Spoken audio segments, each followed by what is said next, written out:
The ice on my sidewalk hadn't even melted yet when Brenda Morrison showed up at my door with her clipboard.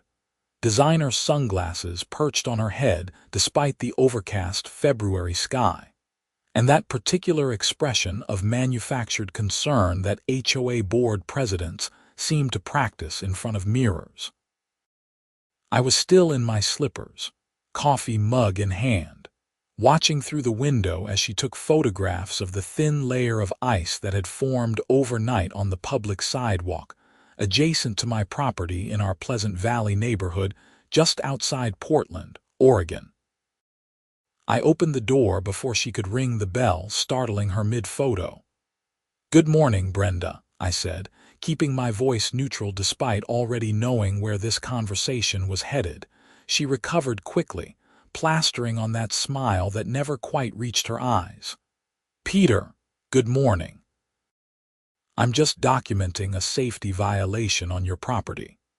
The sidewalk in front of your house has ice on it, and as you know, Section 7.3 of our HOA covenant requires all homeowners to maintain clear and safe walkways within 24 hours of any winter precipitation event. The sidewalk is public property maintained by the city," I pointed out, sipping my coffee. "The HOA covenant doesn't extend to municipal property." Her smile tightened.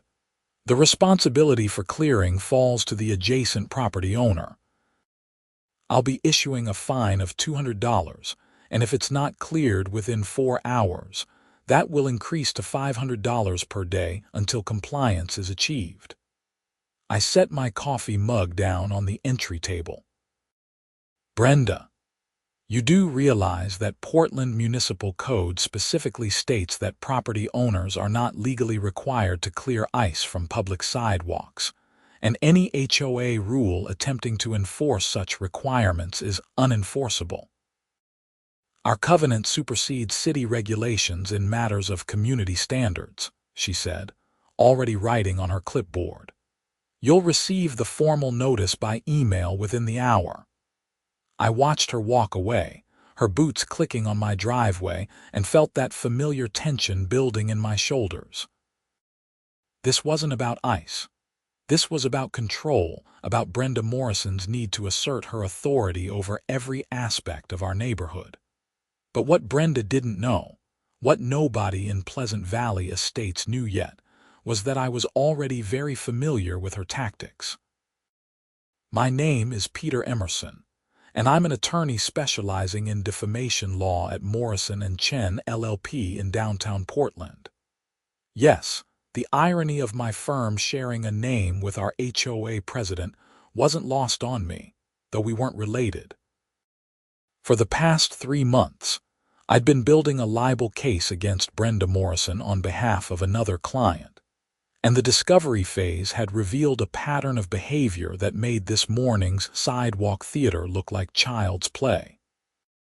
My client, Marcus Chen, actually my law partner's brother, had been systematically harassed by Brenda after he'd questioned some financial irregularities in the HOA budget at a board meeting.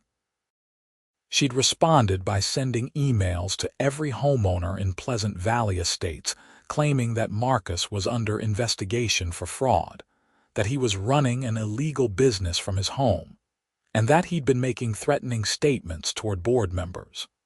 None of it was true. Every single accusation was fabricated, and we had documentation proving it.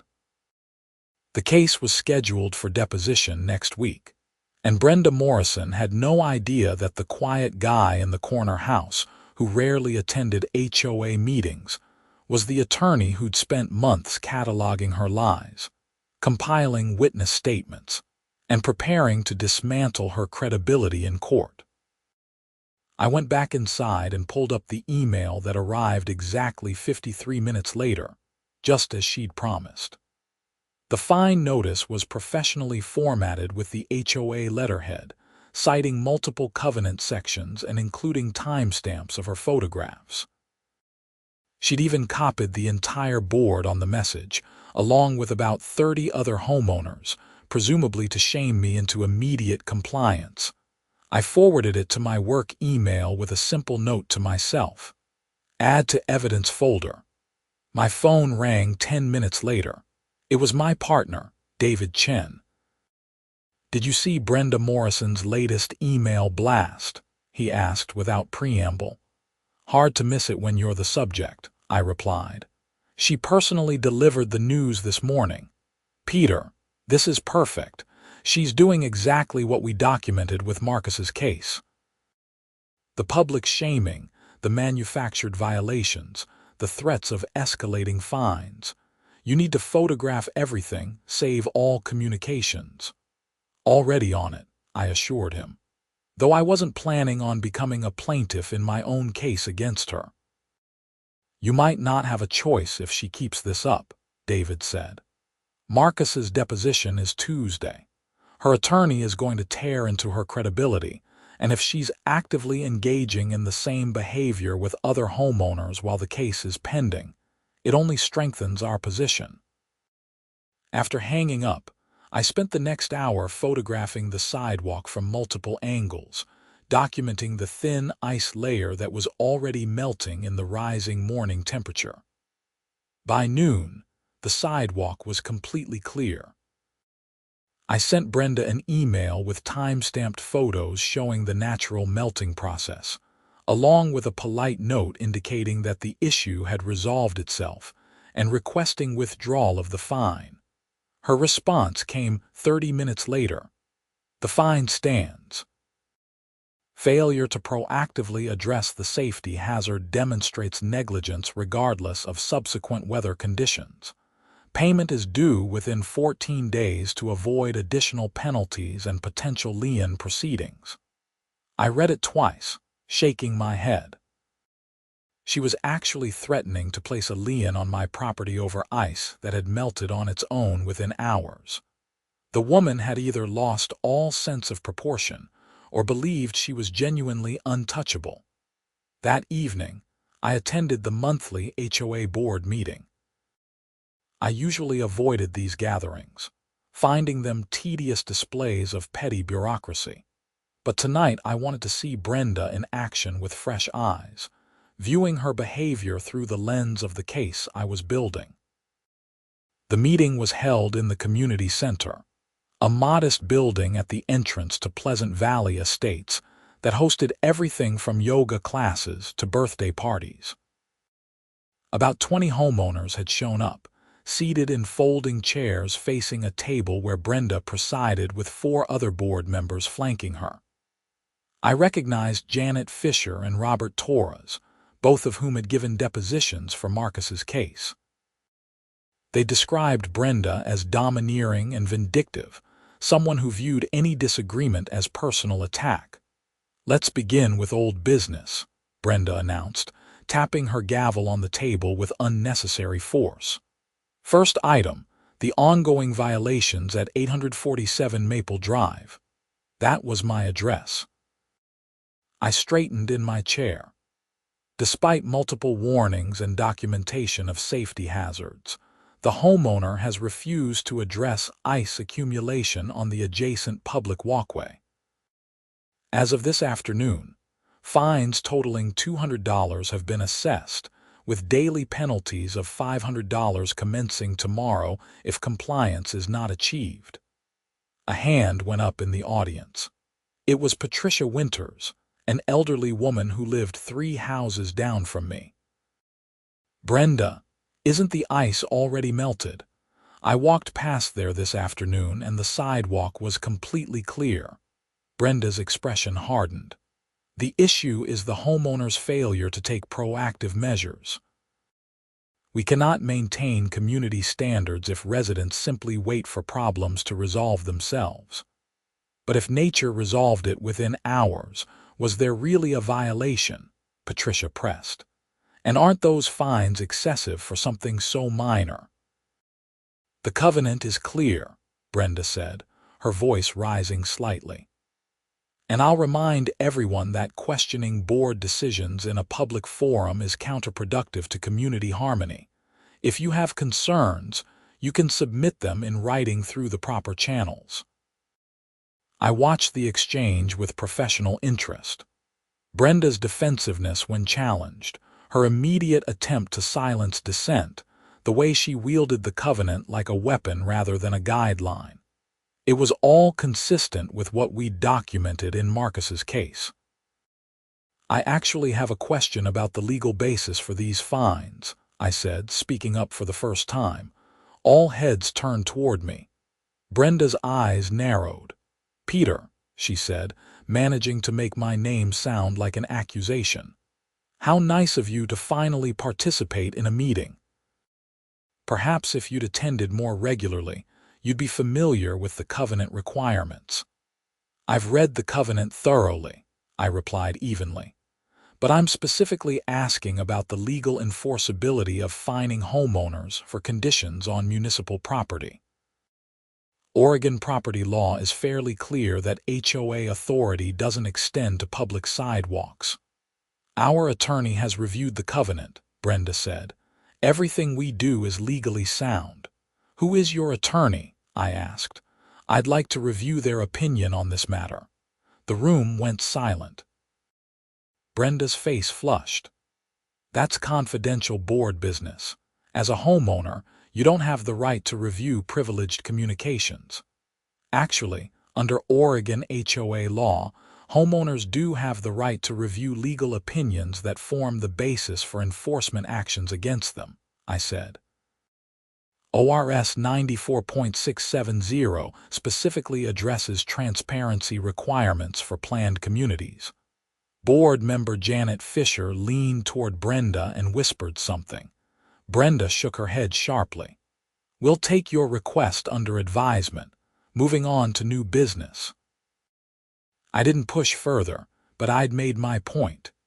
Several homeowners glanced at me with what looked like approval, while others seemed uncomfortable with the confrontation. Brenda powered through the rest of the agenda with barely controlled irritation, rushing through committee reports and budget updates. As the meeting adjourned, Patricia Winters approached me. "Peter, I didn't know you were an attorney." Brenda has been getting more and more aggressive with these fines and violations. Last month, she threatened to fine me because my garbage cans were visible from the street for more than 12 hours after collection day. I was visiting my daughter and didn't get home in time. "How much was the fine?" I asked. $150, Patricia said. "I paid it because I didn't want the hassle, but it seemed excessive." "Did you get anything in writing, email, letter, anything documenting the fine and the alleged violation?" She nodded. "I saved the emails." "Why?" I pulled out one of my business cards. "Could you forward those to me? I'm working on something that might be relevant." Her eyes widened as she read the card. "You're a defamation attorney. Oh my, is this about what happened to Marcus Chen?" Word traveled fast in Pleasant Valley estates, apparently. "I can't discuss active cases," I said carefully, "but I am interested in documenting patterns of HOA enforcement actions, especially ones that might exceed the board's legal authority." Patricia promised to send the emails, and I noticed several other homeowners hovering nearby, clearly wanting to talk but hesitant to approach while Brenda was still in the room. I lingered by the refreshment table, pretending to examine the stale cookies while Brenda packed up her materials. She approached me with deliberate steps, her clipboard clutched to her chest. "That was quite the performance," she said quietly, her voice tight. "Trying to undermine board authority in front of the whole community." "I asked legitimate legal questions," I replied. "That's not undermining, that's participating in community governance." "You've lived here for 2 years and never cared about governance before," Brenda said. "Suddenly you're an expert on HOA law. I find that suspicious."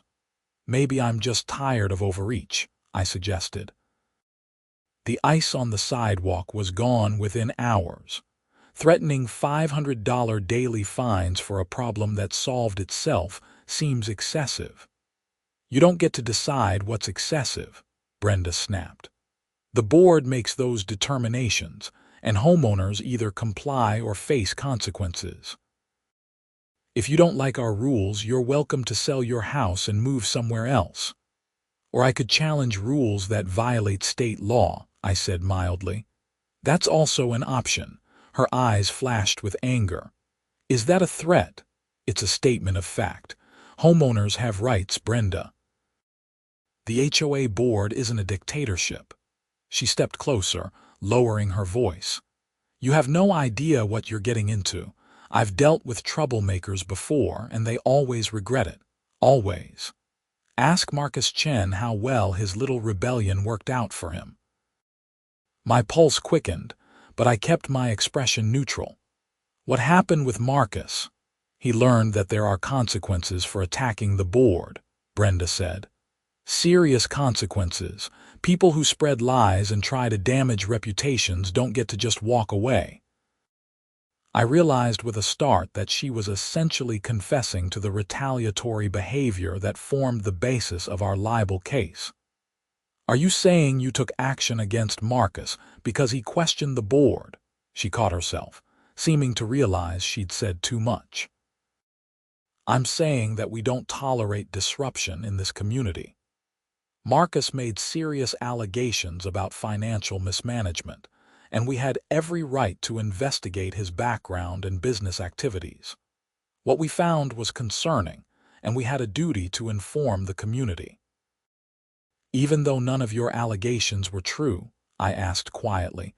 Brenda's face went pale, then flushed again with anger. Who told you that? Marcus. He's a liar. Everything we revealed about him was factual, and if he's spreading claims otherwise, that's defamation and we'll sue him. Good luck with that, I said. Truth is an absolute defense to defamation. She stared at me for a long moment, and I could see the calculations happening behind her eyes. You're representing him, she said finally. That's what this is about. You're Marcus's attorney. I'm an attorney who lives in this community and is concerned about board overreach, I said, not confirming or denying. Whatever Marcus's situation is, it doesn't change the fact that fining me for ice on a public sidewalk is likely unenforceable. We'll see what's enforceable, Brenda said. You'll be hearing from our attorney, and you can expect the board to be scrutinizing every aspect of your property compliance going forward. I'm sure we'll find plenty of violations that need addressing. She stalked away, leaving me standing by the cookie table with my heart pounding. I'd just been threatened with targeted harassment by the HOA president, and she'd essentially admitted to doing the same thing to Marcus. It was perfect evidence, if only I'd been recording. I made detailed notes on my phone the moment I got to my car, documenting the conversation while it was fresh. The next morning, I found a violation notice attached to my front door. Apparently, my house number wasn't visible enough from the street and needed to be replaced with larger, illuminated digits within 72 hours. The fine for non-compliance was $300. I photographed the notice, then photographed my house numbers, which were clearly visible and met all municipal code requirements. I measured them, documented the font size, and researched the HOA covenant specifications. Nowhere in the covenant was there a requirement for illuminated house numbers, and the size specifications my numbers exceeded by half an inch. The same day, I received an email from Brenda citing concerns about my lawn maintenance, despite the fact that it was February and the grass was dormant. She demanded a spring lawn care plan be submitted to the board within 1 week, including details about fertilization schedules, aeration plans, and weed control measures. I forwarded everything to David. His response was immediate. She's panicking. This is harassment. Document everything and don't engage more than necessary. Let her dig her own hole. On Monday morning, I went to my office downtown and prepared for Tuesday's deposition.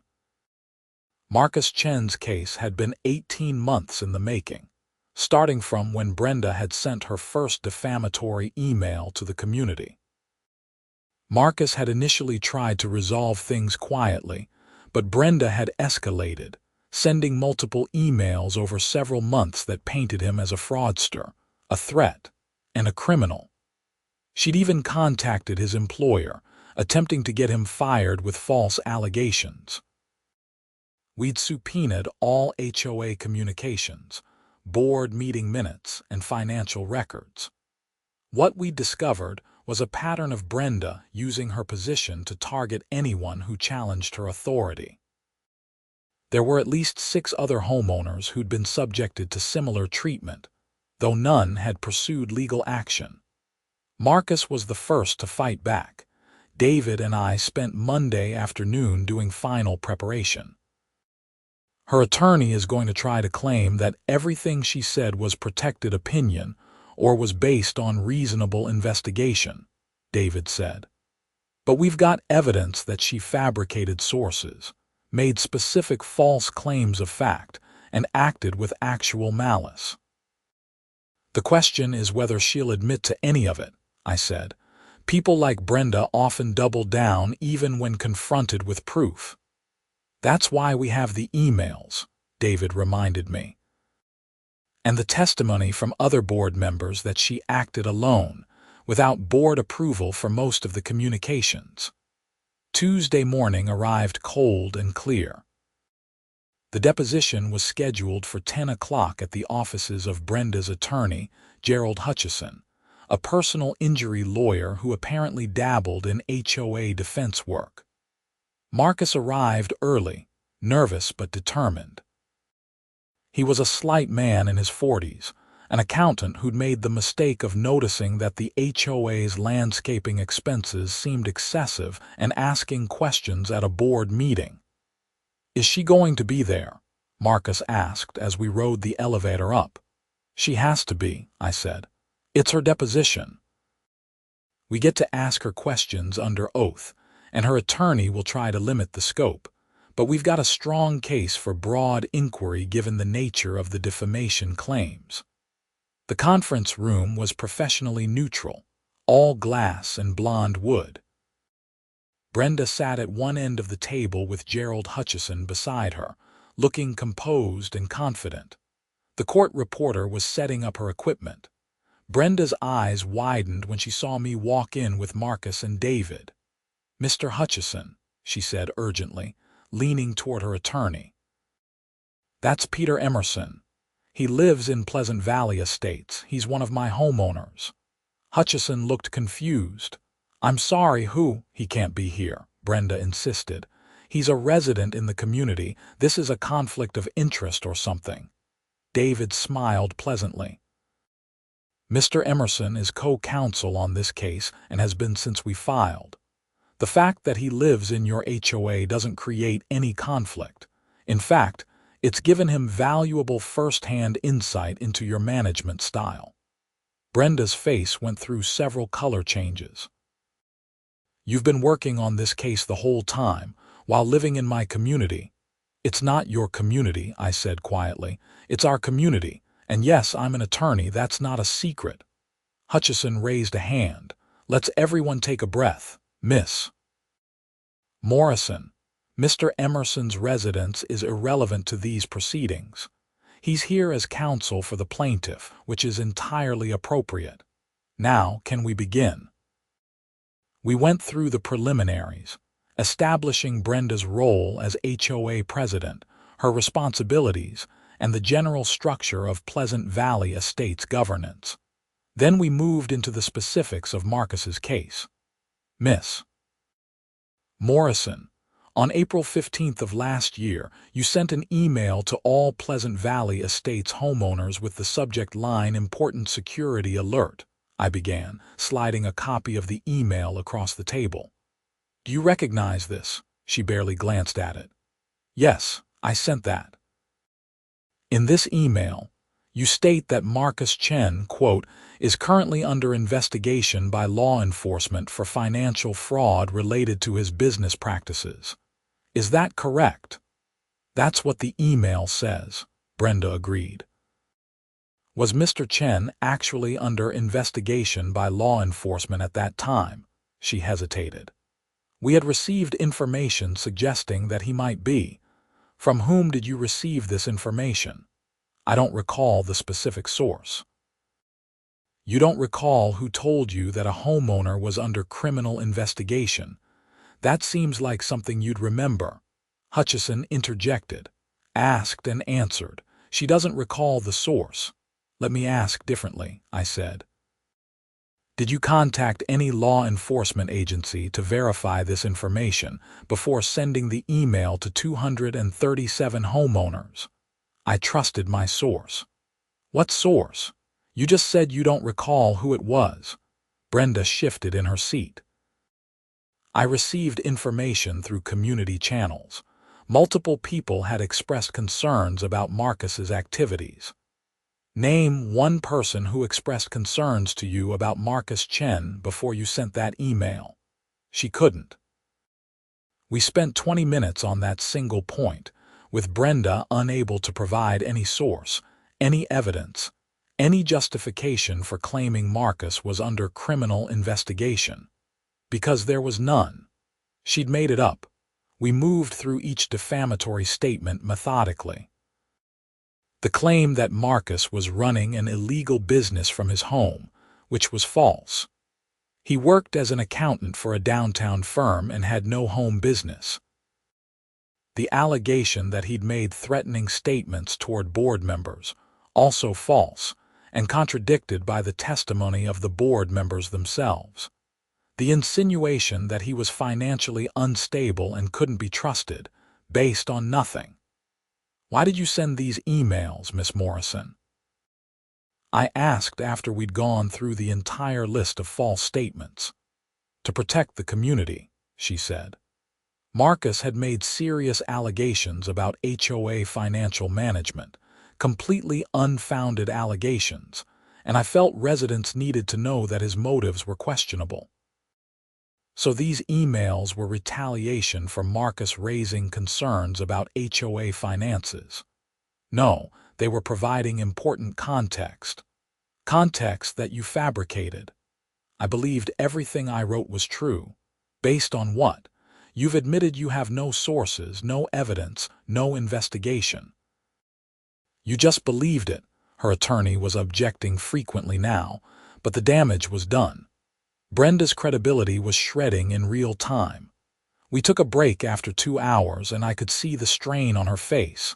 She knew how badly it was going. When we resumed, David took over the questioning, focusing on the financial aspects that had triggered the whole situation. Miss Morrison, how long have you been HOA president? 6 years. And during that time, who has handled the HOA's financial record keeping? I have, primarily. We have a treasurer, but I manage most of the day-to-day transactions. Have the HOA's finances been audited during your tenure? She hesitated. We do internal reviews. Have you hired an independent auditor to review the HOA's books? That seemed like an unnecessary expense. David pulled out a spreadsheet. We've reviewed the financial records you produced in Discovery. Over the past 3 years, the HOA has paid approximately $140,000 to Evergreen Landscaping Services. Is that correct? I'd have to review the exact figures. These are your records, Miss Morrison. $140,000 to one landscaping company. That's over $46,000 per year for a community of 240 homes. Does that seem reasonable to you? They provide excellent service. Who owns Evergreen Landscaping Services? The question hung in the air. Brenda's face went pale. I don't know. You don't know who owns a company that your HOA has paid $140,000. I don't involve myself in their corporate structure. I hire them to do a job. David slid another document across the table. This is the business registration for Evergreen Landscaping Services with the Oregon Secretary of State's office. The registered owner is Morrison Properties, LLC. Are you affiliated with Morrison Properties? Hutchison was flipping through papers frantically. Brenda sat frozen. Miss Morrison, are you affiliated with Morrison Properties LLC? I might be, she said quietly. I own several LLCs, I'd have to check. You own the landscaping company that your HOA has paid $140,000, and you didn't think to disclose this conflict of interest. The deposition went on for another hour, but that revelation was the earthquake that shifted everything. Brenda Morrison hadn't just defamed Marcus Chen for questioning HOA finances. She'd done it to cover up her own self-dealing, her own embezzlement of HOA funds through fraudulent contracts with her own company. When we finally concluded, Brenda left without looking at anyone. Hutchison stayed behind, and his expression was grim. Give me a few days to discuss this with my client, he said. I think we may be able to reach a settlement. No settlement, Marcus said firmly. I want this on the record. I want everyone to know what she did. David and I exchanged glances. Let's see what they offer, David said. We can always refuse. Hutchison called the next day with an offer, $50,000, a public apology, and Brenda's resignation from the board. Marcus was tempted, but I advised against accepting too quickly. We have her on fraud and embezzlement now, I said. The libel case is strong, but this is criminal behavior. We need to report the financial irregularities to the proper authorities. We filed a complaint with the Oregon Department of Justice, providing all the financial documentation we'd uncovered.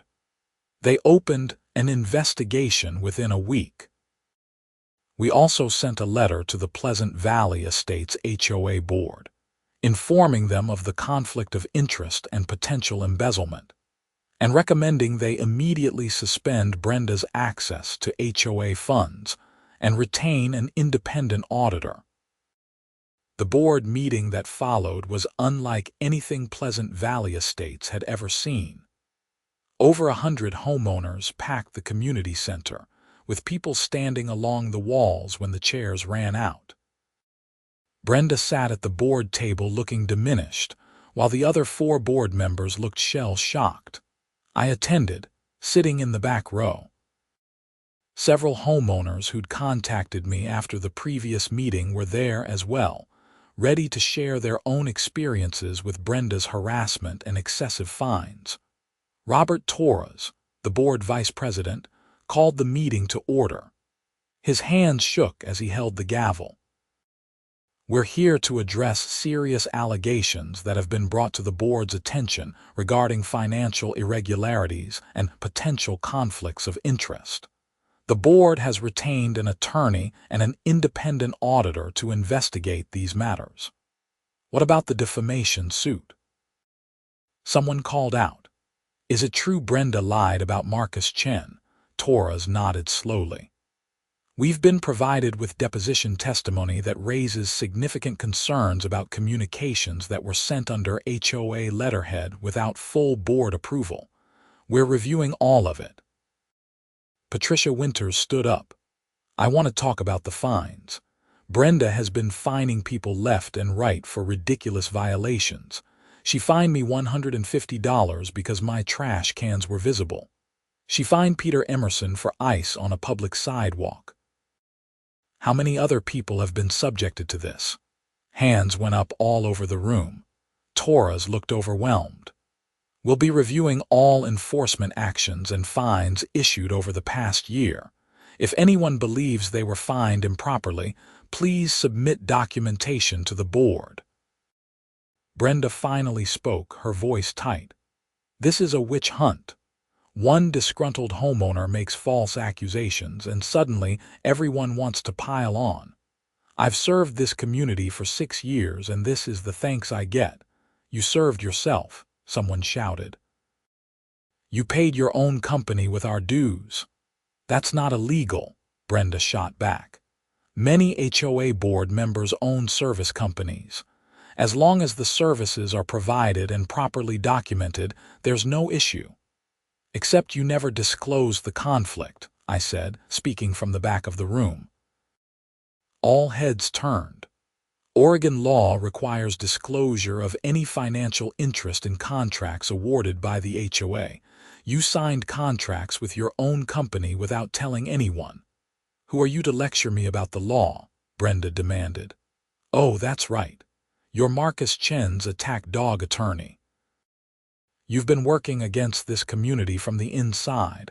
That's ethics violation. I'll be reporting you to the Bar Association. Please do, I said calmly. I'm happy to explain to the bar that I'm representing a victim of your defamation and fraud, while also being a homeowner who's witnessed your pattern of harassment firsthand. In fact, I'd welcome that review. The meeting devolved into chaos after that, with multiple homeowners trying to speak at once. Torres finally adjourned, promising that the board would provide updates as the investigation progressed. Over the next week, the situation escalated rapidly. The auditor discovered that Brenda's landscaping company had been overbilling the HOA by approximately 40% compared to market rates. She'd also authorized payments for services never rendered, creating invoices for work that was never done. The total amount of misappropriated funds exceeded $80,000 over 3 years.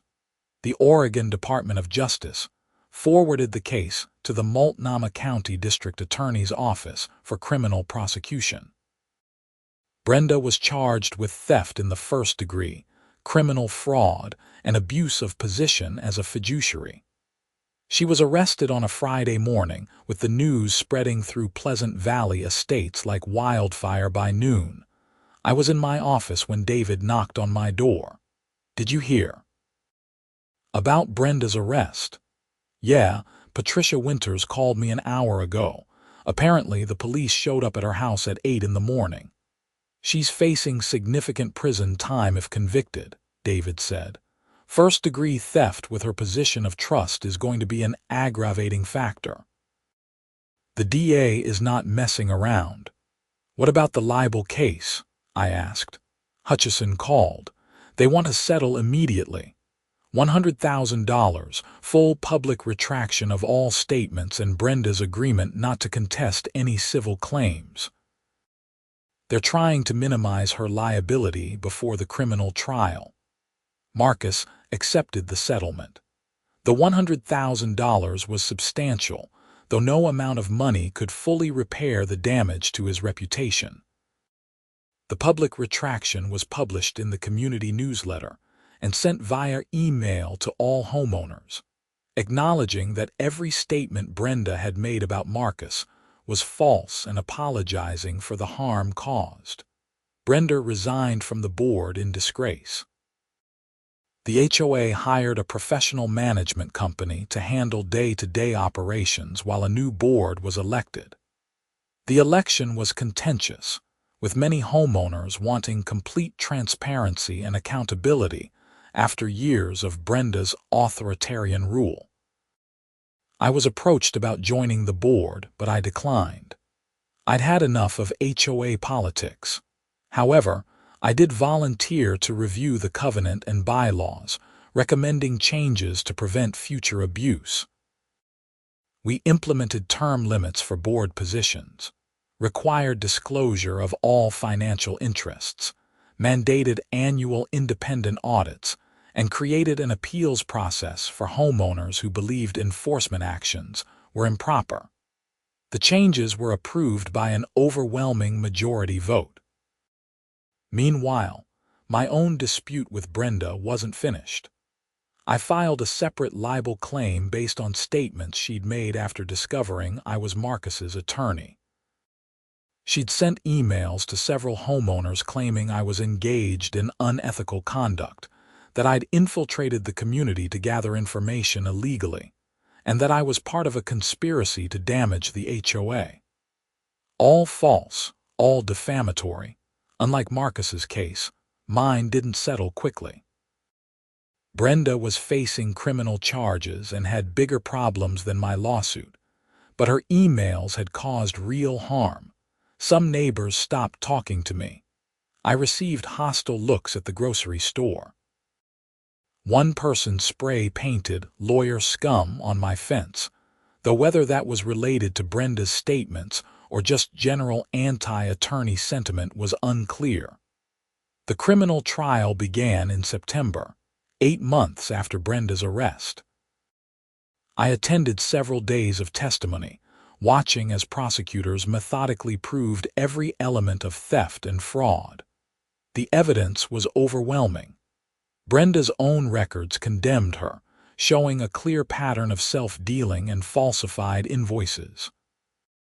Her defense was that she'd believed the charges were legitimate, that any overbilling was the result of market fluctuations, and that she'd acted in good faith. The jury didn't buy it. They convicted her on all counts after 3 hours of deliberation. Sentencing came in November. The judge was harsh, noting that Brenda had abused a position of trust and had attempted to destroy the reputation of anyone who questioned her actions. She was sentenced to 4 years in prison, with credit for time served, and ordered to pay full restitution of $83,000 to the HOA, plus fines and court costs. My libel case against her was still pending when she was sentenced. Her new attorney, a public defender who'd taken on her civil matters pro bono, approached me after the sentencing hearing. "Mr. Emerson, my client is going to prison and has no assets left after restitution and legal fees. I know you have a valid claim, but there's nothing to collect. Would you consider dismissing in exchange for a written apology?" I considered it. The truth was, I didn't care about money from Brenda Morrison. I wanted acknowledgement. I wanted her to admit that she'd lied about me, just as she'd lied about Marcus. Written apology, published to the same distribution list she used for the defamatory statements, acknowledging that everything she said about my conduct was false. She has to personally sign it, and I want it done before she reports to prison. He agreed. 2 weeks later, I received the apology letter. It was brief and clearly written by her attorney, but it contained the key admissions. Brenda Morrison acknowledged that Peter Emerson had acted ethically and legally in representing Marcus Chen, that her accusations of conspiracy and illegal conduct were false, and that she'd made those statements out of anger and retaliation rather than based on any facts. The letter was emailed to every homeowner in Pleasant Valley Estates. I framed my copy and hung it in my home office, a reminder of the dangers of unchecked authority and the importance of standing up to bullies, even when they hold positions of power. Pleasant Valley Estates slowly recovered from the Brenda Morrison era. The new board was transparent and collaborative, actually listening to homeowners rather than dictating to them. The professionally managed HOA ran smoothly, with reasonable enforcement of genuinely important covenant provisions and flexibility on minor issues. My sidewalk ice fine was officially rescinded, along with approximately 60 other fines that the review committee determined had been improperly issued. Patricia Winters got her $150 back. Several other homeowners received refunds for excessive fines that had no basis in the covenant. The community began to feel like an actual community again, rather than a fiefdom ruled by one person's whims. Marcus Chen moved away 6 months after the settlement. He'd lived in Pleasant Valley Estates for 10 years, but the experience had soured him on HOA living entirely. He bought a house outside the city with no HOA, no board, and no covenants. I didn't blame him. I stayed, partially because I liked my house and partially because I felt invested in making sure the reforms we'd implemented actually worked. I attended board meetings regularly now, not as a critic but as an engaged homeowner. I even volunteered for the landscaping committee, helping to solicit competitive bids for lawn maintenance services, and ensuring everything was transparent and above board. On a cold February morning exactly 1 year after Brenda had shown up at my door with her clipboard and camera, I looked out my window to see ice forming on the sidewalk. A winter storm had blown through overnight, leaving a thin glaze on every surface. I went outside with a bag of salt and carefully spread it along the sidewalk, not because the HOA required it, but because it was the right thing to do, because someone might walk past and slip. Because being part of a community meant looking out for each other, not just following rules enforced by fines and threats. As I worked, my neighbor Tom from across the street came out with his own bag of salt. We waved to each other and spent the next 20 minutes clearing our respective sidewalks. Patricia Winters walked past walking her small terrier, and she called out thanks to both of us. It was a small moment, ordinary and unremarkable, but it represented everything that had changed in Pleasant Valley Estates. We weren't afraid anymore. We weren't looking over our shoulders wondering what violation might be documented, what fine might be assessed, what punishment might be inflicted for the smallest infraction. We were just neighbors, taking care of our community because we wanted to, not because we feared the consequences of failing to comply with arbitrary rules enforced by someone on a power trip. That afternoon, I received an email from David. Thought you'd want to know. Brenda Morrison reported to the Oregon Department of Corrections this morning to begin her sentence. Her attorney confirmed she's at Coffee Creek Correctional Facility in Wilsonville. I sat with that information for a long time. I didn't feel triumphant. Brenda's downfall was largely self-inflicted, the result of her own choices, her own lies, her own greed. I'd simply been someone who refused to be bullied, who had the knowledge and resources to fight back. But how many people in how many HOAs across America were being subjected to similar treatment by board members who faced no accountability? How many Brendas were out there, wielding covenant enforcement like weapons, targeting anyone who questioned their authority, making their neighbors' lives miserable because they could? I started researching HOA abuse cases in Oregon, reaching out to other attorneys who'd handled similar matters. What I found was disturbing. Brenda Morrison wasn't an outlier. She was common. The pattern of harassment, excessive fines, retaliatory enforcement, and outright fraud appeared in case after case across the state. I began writing, compiling what I'd learned into articles about HOA accountability and homeowner rights. I spoke at several community meetings in other neighborhoods, helping residents understand their legal protections and the limits of HOA authority. I testified before the Oregon State Legislature when they considered reforms to HOA governance laws. The work grew into a practice focus. My firm started taking more HOA abuse cases, representing homeowners who were being targeted by overzealous boards. We won most of them. The cases followed predictable patterns once you knew what to look for: disproportionate enforcement, fabricated violations, threats of liens for trivial issues, lack of due process. Marcus joined me as a consultant on the financial aspects, using his accounting expertise to identify irregularities and potential fraud in HOA books. He never wanted to live in an HOA again, but he was passionate about preventing what happened to him from happening to others. 3 years after Brenda's conviction, I was invited to speak at a national HOA reform conference in Denver. I told the Pleasant Valley Estates story, explaining how one person's abuse of power had led to criminal charges, civil liability, and ultimately positive change in how the community was governed. During the question and answer session, a woman raised her hand. What advice would you give to homeowners who are currently dealing with situations like what you experienced? I thought carefully before answering. Document everything. Every violation notice, every fine, every email, every conversation. Build a record. Then understand your rights. Read your state's HOA laws, not just your covenant. Know what the board can and cannot legally do. And finally, don't be afraid to push back.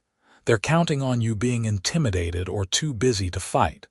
Sometimes the best thing you can do is prove them wrong. But what if you're not an attorney? Someone else asked.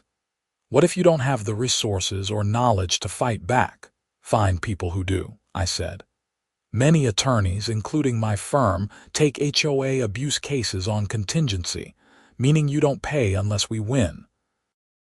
And there are homeowner advocacy organizations in most states that provide information and support. You're not alone, even when it feels like you are. After the conference, several people approached me with their own horror stories. A man whose HOA was fining him $500 every week because they didn't like his paint color, even though it complied with the approved palette. A woman who'd been sued for planting roses in her front yard because they weren't on the pre-approved plant list. A retired couple facing foreclosure because they couldn't afford the thousands of dollars in fines assessed for keeping their RV in their driveway. Each story made me angrier and more determined. HOAs served important functions in many communities, maintaining property values and shared spaces. But too often they became vehicles for petty tyrants who enjoyed wielding power over their neighbors. The work was never ending, but it was meaningful. Every homeowner we helped, every abusive board member we held accountable, every community we helped reform, it all mattered. Back in Pleasant Valley Estates, life settled into comfortable normalcy. The community center hosted movie nights and holiday parties. The landscaping was maintained by a competitively selected company with no board member connections. Violations were enforced reasonably and consistently, with clear communication and opportunities to cure before fines were assessed. I eventually joined the board, serving a 2-year term. It was tedious work, reviewing maintenance bids and responding to homeowner concerns about parking and noise. But it was also educational. I gained appreciation for the legitimate challenges of managing a community and balancing diverse resident preferences. The experience made me a better attorney. I could distinguish between boards that were genuinely trying to maintain community standards and boards that were abusing their authority. Not every HOA dispute was a case of tyranny. Sometimes it was just miscommunication or honest disagreements about priorities. But when it was abuse, when it was harassment, when it was someone like Brenda Morrison using their position to target and harm residents, I knew how to recognize it and how to fight it. 5 years after that February morning when Brenda showed up with her clipboard to fine me for sidewalk ice, I received a letter from her. She was still in prison, serving the remainder of her sentence. The letter was handwritten, several pages long. She apologized, genuinely this time, without legal coaching or attorney review. She acknowledged that she'd lost perspective, that her need for control had become pathological, that she'd hurt people who didn't deserve it. She'd been going through therapy in prison, working on understanding why she'd acted the way she had. I read the letter twice, trying to decide how I felt about it. I wanted to believe people could change, that reflection and consequences could lead to genuine growth. But I also remembered the fear in Marcus's eyes when she destroyed his reputation, the stress Patricia Winters felt over trash and fines, my own frustration at being targeted for manufactured violations. I wrote back, a brief note acknowledging her letter and wishing her well in her rehabilitation. I didn't forgive her exactly, but I also didn't want to carry anger indefinitely. She'd paid a significant price for her actions. Prison, financial ruin, complete loss of the status and respect she'd craved. Maybe that was enough. Or maybe justice wasn't just about punishment. Maybe it was about prevention, about creating systems that made it harder for people like Brenda to abuse power in the first place. That's what the reforms in Pleasant Valley Estates had accomplished. That's what the legislative changes we'd advocated for aimed to achieve. I never responded beyond that one note, and Brenda never wrote again. She was released after serving 3.5 years, and I heard through the neighborhood grapevine that she'd moved to California to live with a sister. She never returned to Pleasant Valley Estates. The story became legend in our community, the cautionary tale about what happened when board members forgot they were servants of the community, not rulers of it. New residents were sometimes told the story when they moved in, usually by longtime homeowners who wanted to make sure the lessons weren't forgotten. I still live in Pleasant Valley Estates today. My sidewalk occasionally gets icy in winter, and I clear it because it's the neighborly thing to do. The HOA functions smoothly under professional management with an engaged, reasonable board. We have community events and mostly get along. It's not perfect. There are still disputes about barking dogs and parking and whether someone's deck extension violates setback requirements. But they're handled with communication and common sense, rather than threats and fines.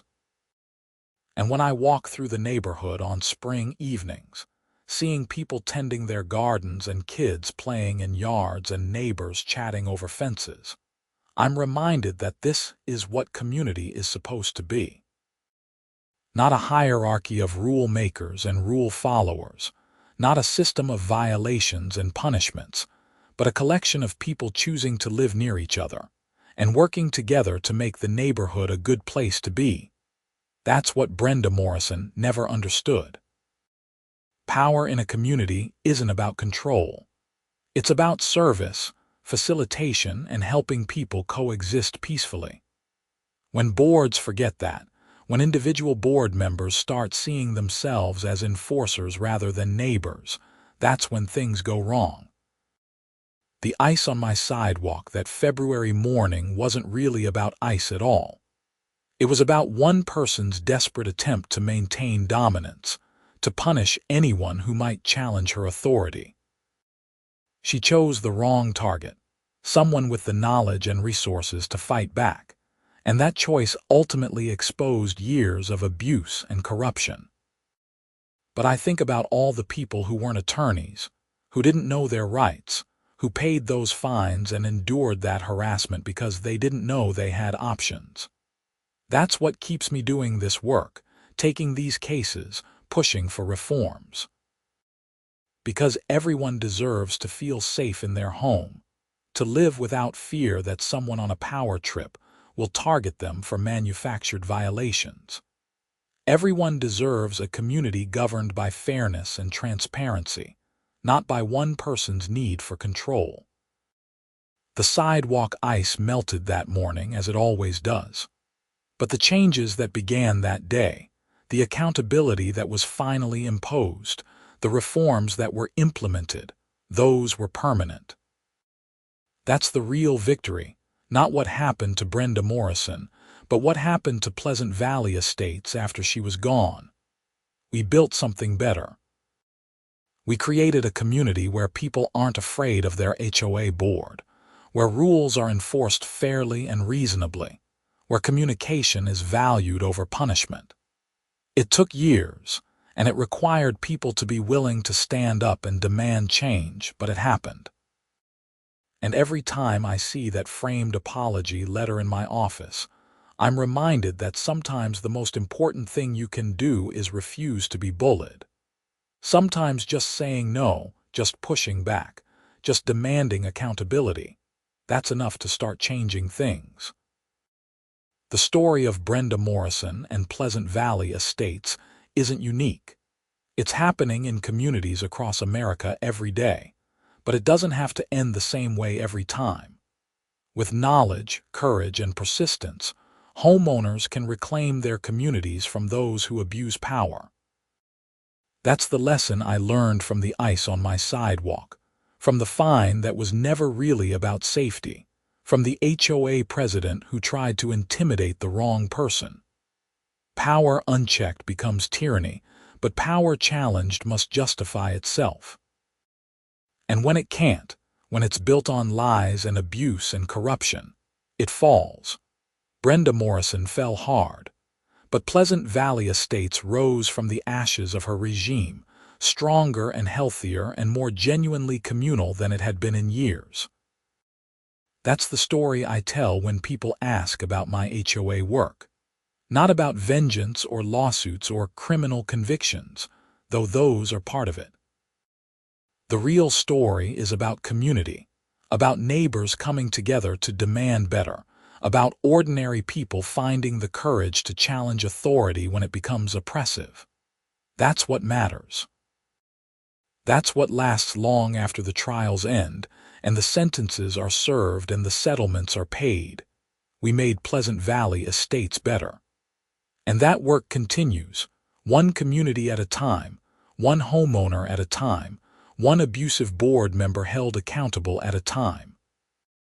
It's slow, sometimes frustrating work, but it's necessary, because everyone deserves to come home without fear. Everyone deserves a community that serves its residents rather than ruling over them. Everyone deserves to live free from harassment by people who mistake a clipboard and a covenant for a crown and a scepter. That's what I learned from the ice on my sidewalk. That's the story of how HOA Karen tried fining me for sidewalk ice and learned I was the attorney suing her for libel. And it's the story of how one community found its way back from the brink of dysfunction to become what it always should have been. A place where neighbors live together in reasonable harmony, governed by fair rules fairly enforced, free from the tyranny of petty despots with too much time and too much power.